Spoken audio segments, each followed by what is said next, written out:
adlaw ini suko si mga sila amuin mga sila nakabalik pa ang Manila sa bunal-bunal amunin tap yung guru ang hindi kato ini wero normal kan tadi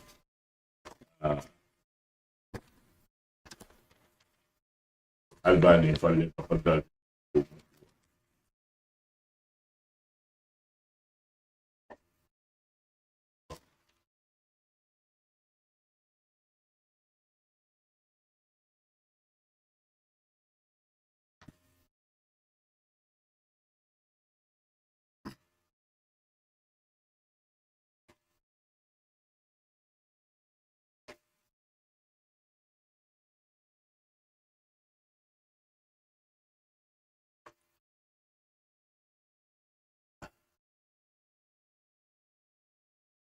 Assalamualaikum warahmatullahi wabarakatuh.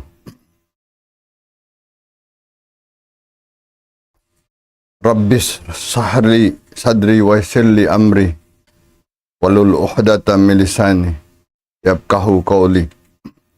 Ya Rabbi zidni ilma. Alhamdulillah. Alhamdulillahirabbil alamin. Insyaallah, araw na ito, sa gabi na ito after Maghrib,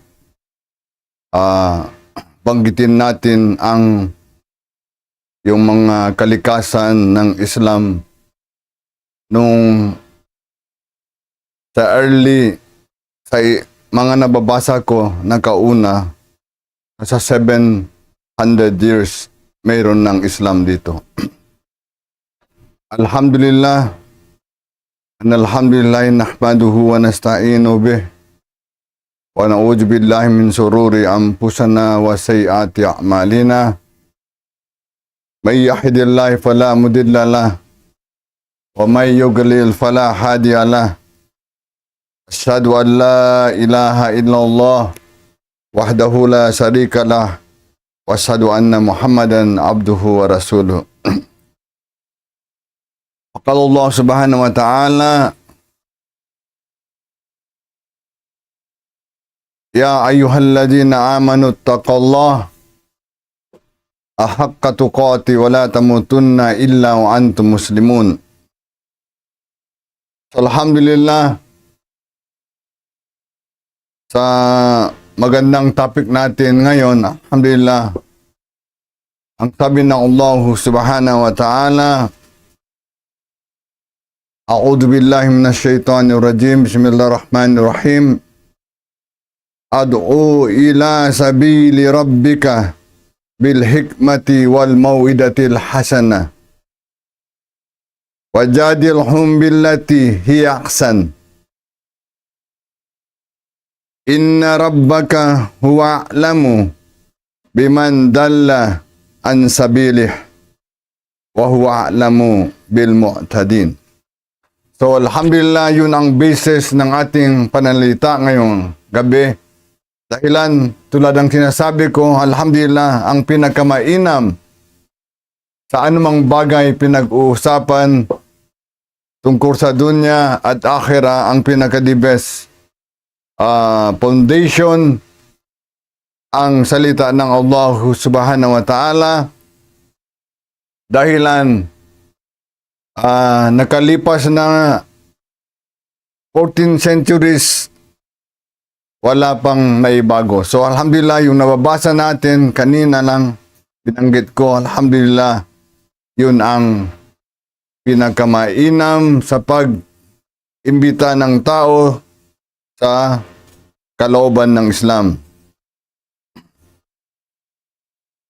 Ang pagpupuri ay sa Allah lamang, ang Panginoon ng mga nilikha.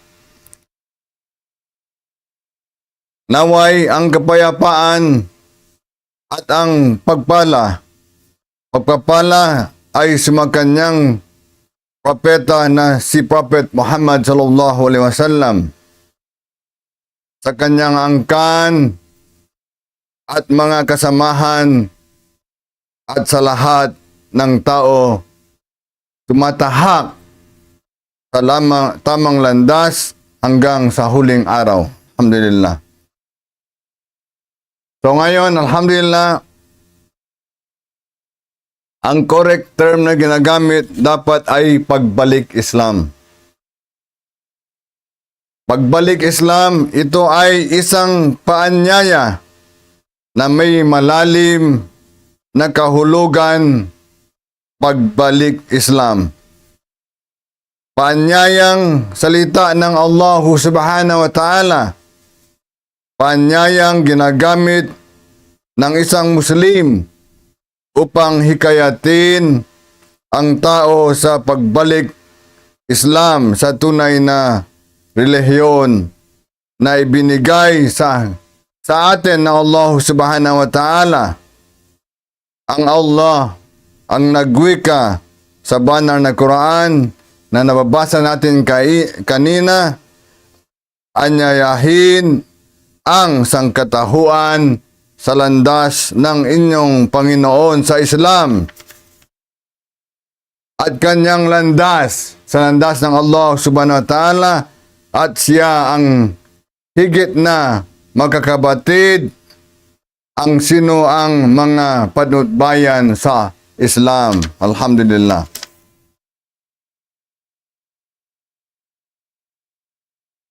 Bakit pagbalik Islam? Ano ba ang nais ipakahulugan sa salitang balik Islam? At bakit tayo nararapat magbalik dito? Subhanallah.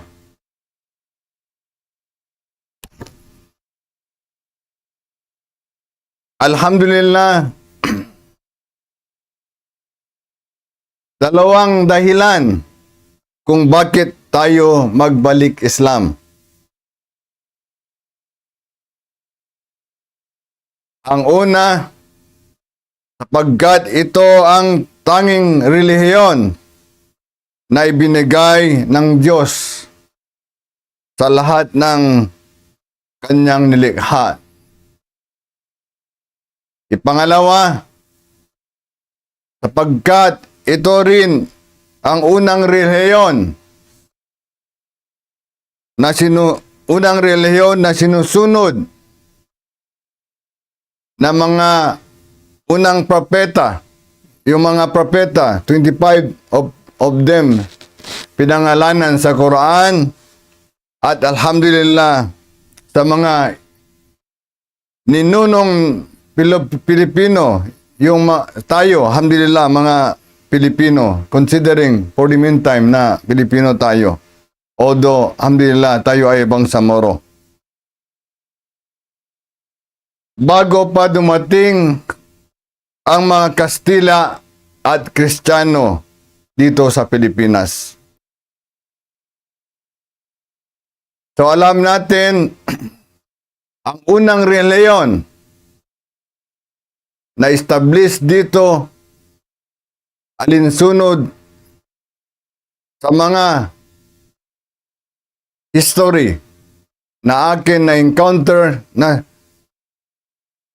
700 years. Subhanallah, early pa, mga sahaba, pamasasabi natin na early sa mga sahaba, kanyang mga pamilya, alhamdulillah, ang nagpalaganap ng relihiyong Islam sa Pilipinas. So naman, ano ang Islam? Anong ibig sabihin ng Islam? Ang Islam ay isang salitang Arabic nangangahulugan ng ganap ng pagsuko at pagpapasakop kapag ito ay ginagamit sa katawagang pangrelihiyon. Ang kahulugan nito ay ang ganap na pagpapasakop at pagsunod sa nag-isang Diyos, ang Allahu Subhanahu wa Ta'ala.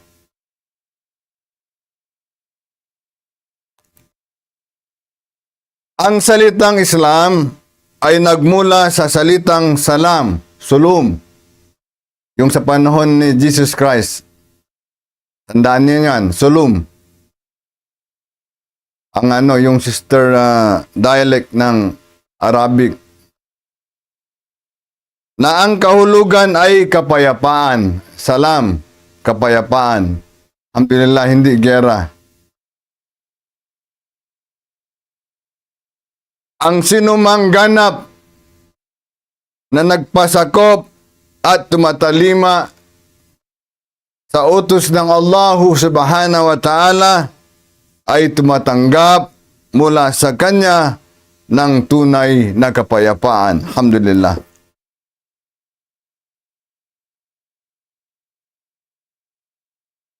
Sino ang mga Muslim? Ang salitang Muslim ay katawagan sa mga nilikha na ganap na nagpapasakop at tumatalima sa utos ng Allahu Subhanahu wa Ta'ala. So alhamdulillah, alamin natin naman kung sino ang sinasabi na sa pangalan Allah. Alhamdulillah, sa banal na Quran, ang Allah Subhanahu wa Ta'ala ay nagpakilala ng kanyang sarili. Ang kanyang pangalan ay Allah.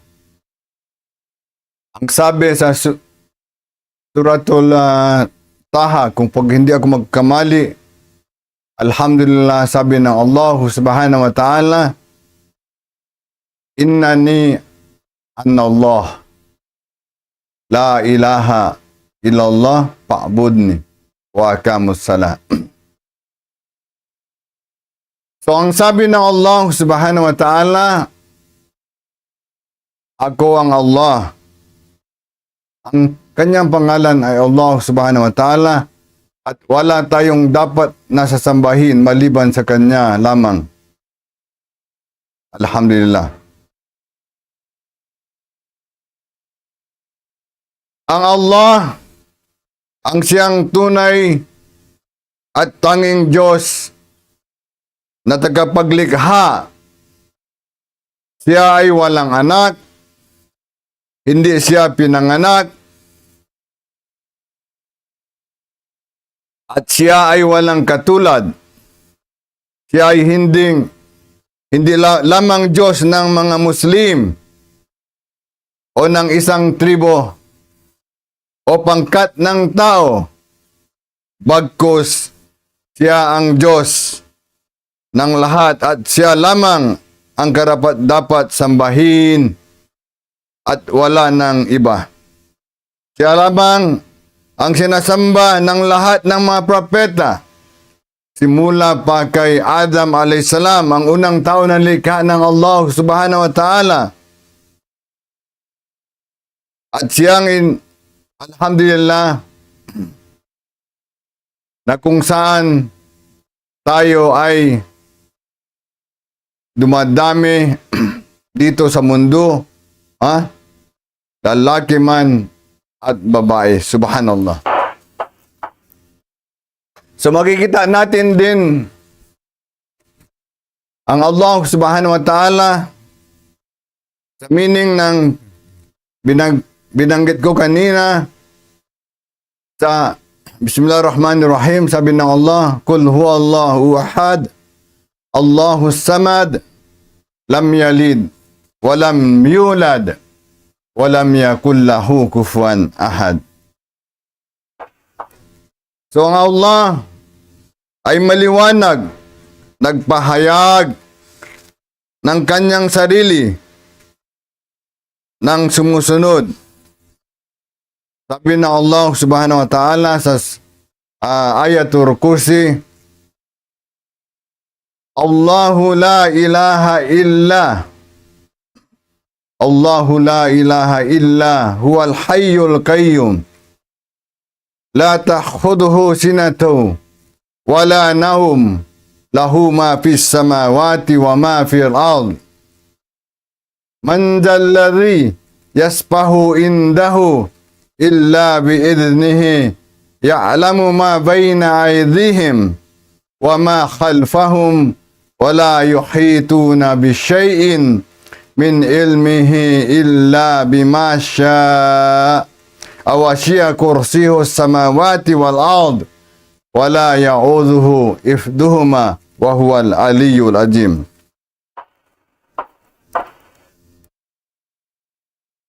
Ang Allah, walang ibang Diyos na sasambahin maliban sa Kanya. Ang buhay, ang walang hanggan, ang antok at idlip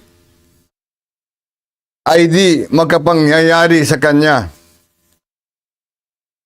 Siya ang nag-angkin ng lahat ng mga nasa kalangitan at kalupaan.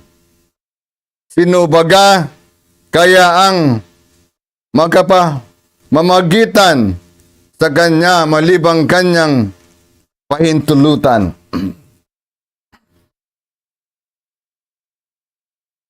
Talastas niya ang nakaraan o hinaharap at maging ang lingid sa Kanyang mga nilikha.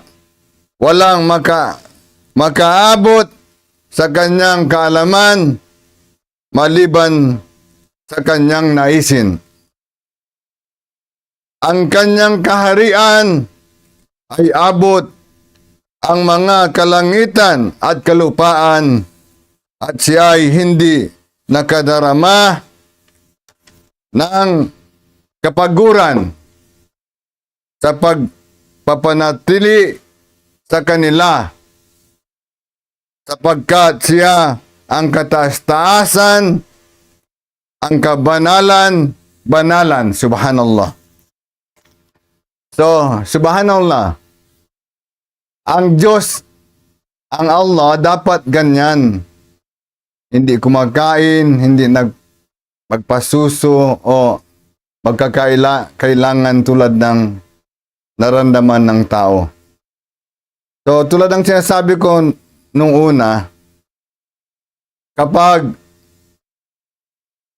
anumang bagay dito sa mundo,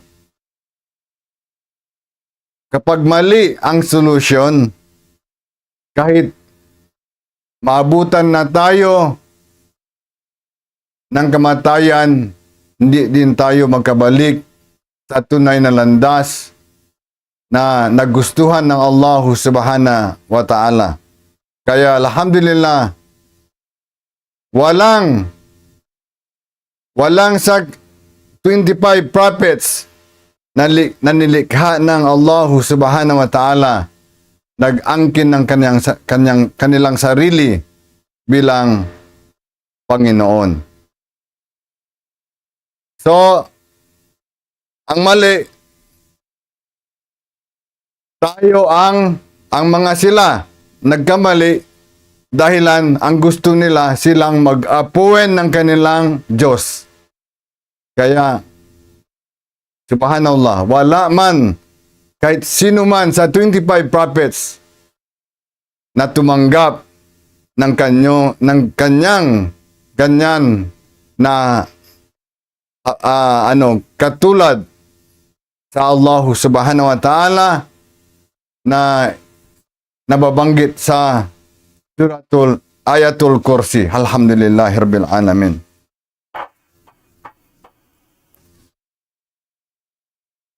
Dalawang uri ng pagsunod sa Allah subhanahu wa ta'ala. So may dalawang uri tayo sa pagsunod sa Allah subhanahu wa ta'ala. Ang una, likas na pagsunod o sa English, inherent and avoidable. Ang likas na di maiwasang pagsunod sa kalooban ng Allah Subhanahu wa Ta'ala ang lahat na likha at nasasakop o sumasailalim sa likas ng pagsunod. Walang sinumang nilikha ng Allah ang maaaring tumanggi at sumuway sa kanyang mga kautusan. So yun ang likas ng pagsunod. Halimbawa, ang araw ay binigyan ng Allah Subhanahu wa Ta'ala ng kautusan na sumikat at lumubog sa oras na itinakda sa kanya. Gayon din, ito ay manatili sa lugar na itinalaga sa kanya.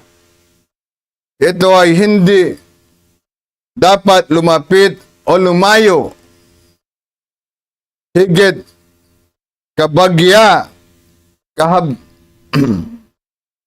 bahagya man sa mundo o sa kanyang tungkulin ang pagbigay liwanag, init at iba-iba pa.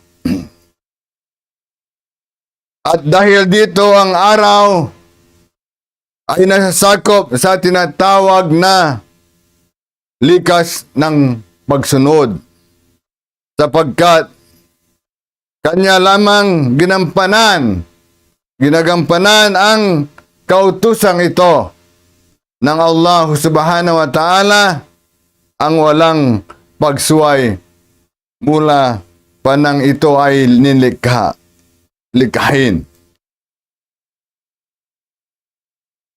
Ang hangin, tubig, apoy, puno, hayop at iba-iba pa ay nilikhang lahat ng Allah Subhanahu wa Ta'ala na may kaniyang-kaniyang utos na sinusunod. Sa literal na pananalita, sila ay nasa ilalim ng likas na pagsunod. Subhanallah. Wala tayong magawa. Kung ano mang kagustuhan ng Allah Subhanahu wa Ta'ala, yun ay sinusunod natin.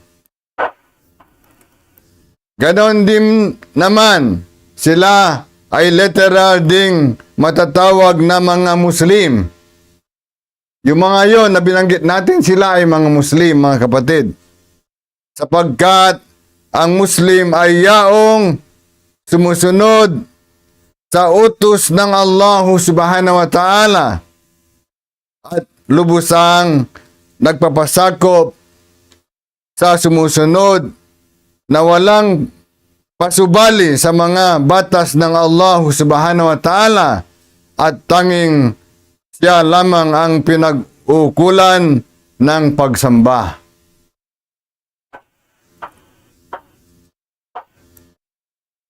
Dapat din nating mabatid na ang isang tunay na Muslim ay hindi yaong nagsasabi na siya ay isang Muslim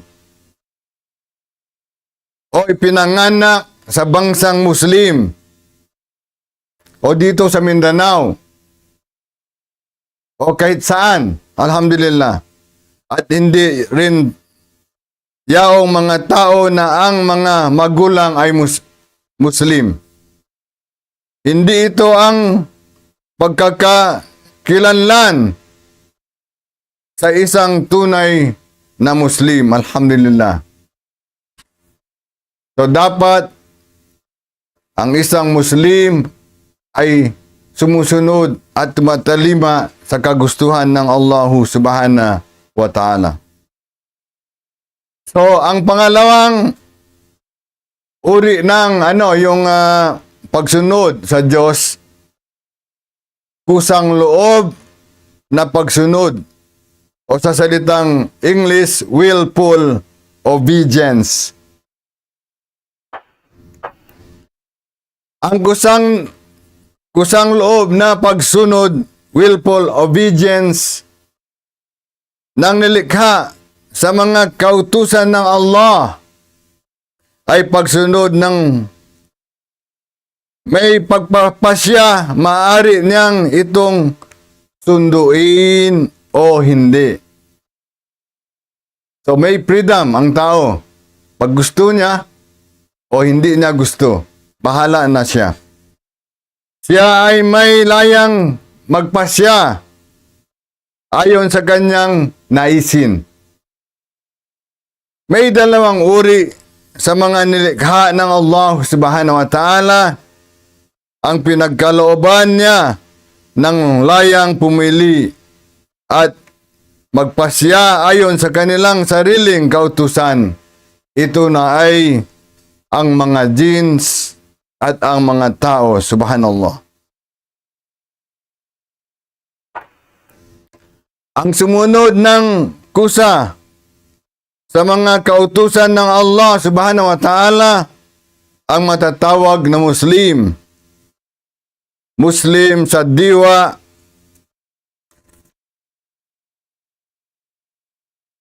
ng tunay na pagtalima sa utos ng Allah subhanahu wa ta'ala, hindi pinilit, bagkos ito ay pusang loob, subhanallah.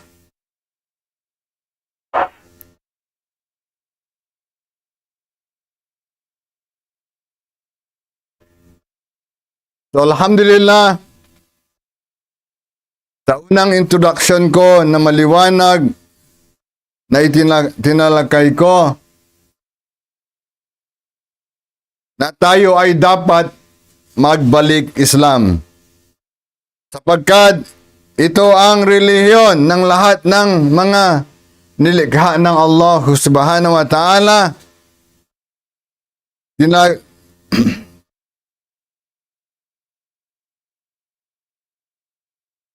So alhamdulillah, tinalakay natin na ang tao ay binigyan ng layang pumili upang siya ay sumailalim sa kusang loob na pagsunod sa Allah subhanahu wa ta'ala o willful obedience. Kabilang sa kalayaang ito ay ang pagpipiliin ang relihiyon na ibinigay sa atin ng Allah subhanahu wa ta'ala. Ito ay alhamdulillah ang Islam.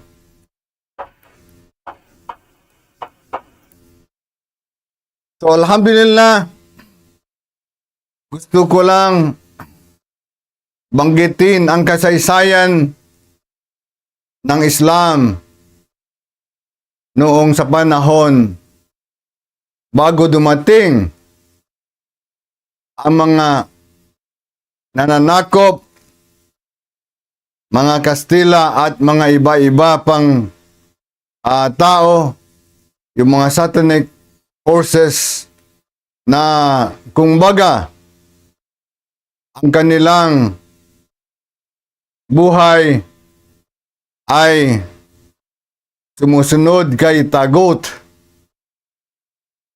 So alhamdulillah, ang kanilang boss ay ang tinatawag na si Satanas.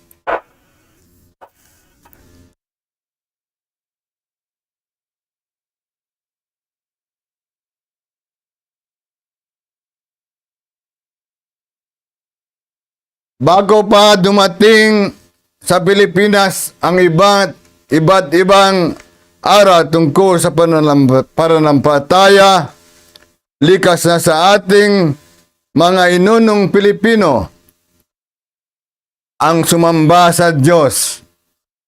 Bagamat ito ay hindi ayon sa katotohanan, sapagkat sila ay maibibilang sa mga tinatawag na animist o mga taong sumasamba sa lahat ng halos ng mga bagay na likha maliban sa Allah subhanahu wa ta'ala. So ang kanilang mga sinasambay ay mga nilikha ng Allah subhanahu wa ta'ala. Ang sinasamba ng ating mga ninuno noon ay mga bundok, araw, buwan, bituin, puno, kidlat, kulog, apoy at iba-iba pa. Ngunit nang dumating ang araw ng Islam, ang tunay na relihiyong galing sa Allah subhanahu wa ta'ala, nagkaroon ng ganap, nagbabago sa kanilang buhay at relihiyon.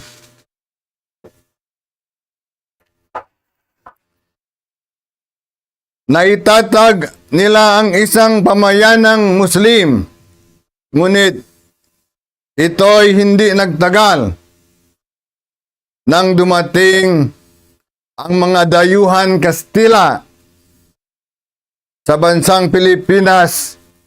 Sinakop nila ito at pinilit nilang palitan ang relihiyong Islam sa pamamagitan ng dulo ng espada. Ang relihiyong Islam ay tunay inahayag sa Pilipinas noong 1380 ng isang Arabo na ang kanyang pangalan si Saripul Mahdum. Si Sarip Mahdum. Itinayo niya ang unang masjid sa Pilipinas doon sa Buhay Indangan o ginawang nila tubig. Actually, ang original nito ay Bohe. Ibig sabihin, tubig din. Sa Simuno, Tawi-Tawi, kung saan kami ay mga alhamdulillah galing sa island ng the Cradle of Islam, Simuno, Tawi-Tawi. Alhamdulillah. So, alhamdulillah, at sa madaling salita, si Sheikh Makhdoom ay namatay na rin. Alhamdulillah. At noong 1390, si Raja Baginda ay dumating sa bansang Pilipinas at itinuloy niya ang naiwang gawain ni Sheikh Makhdoom. Ganon din naman, dumating din si Abu Bakar sa Holo noong 1450 at naglaon siya ay ikinasal sa anak ni Raja Baginda na si Prinsesa Paramesuli. Si Abu Bakar ang nagpasimula ng Sultanate ng Sulu at siya ang kaniyang asawa ang siyang nagkaunang-unang sultan at sultana.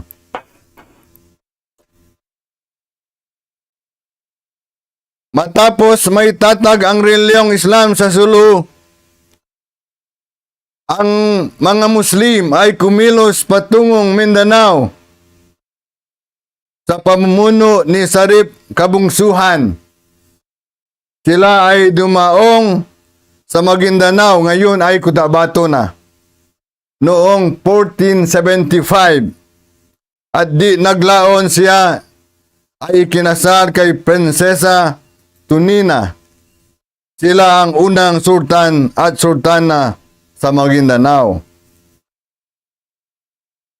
Nang sumunod ng mga taong mariming Muslim na mga dato mula sa Borneo ang dumating sa Pilipinas nang mabalitaan nila ang mabuting pagtanggap ng mga Pilipino. Subhanallah.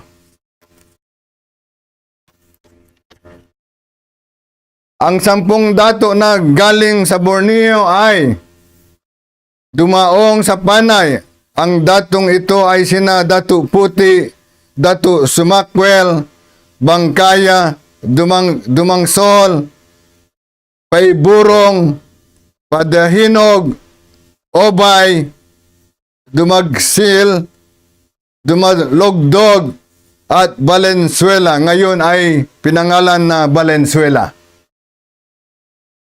Si Dato' Puti at ang kanyang siyam na mga kasama ay binili ang mababang bahagi ng Iloilo kay Maricudo, ang pinuno ng mga itas, mga pigmis, ay naitatag nila ganap ang kolonya o komunidad ng Islam doon, subhanallah.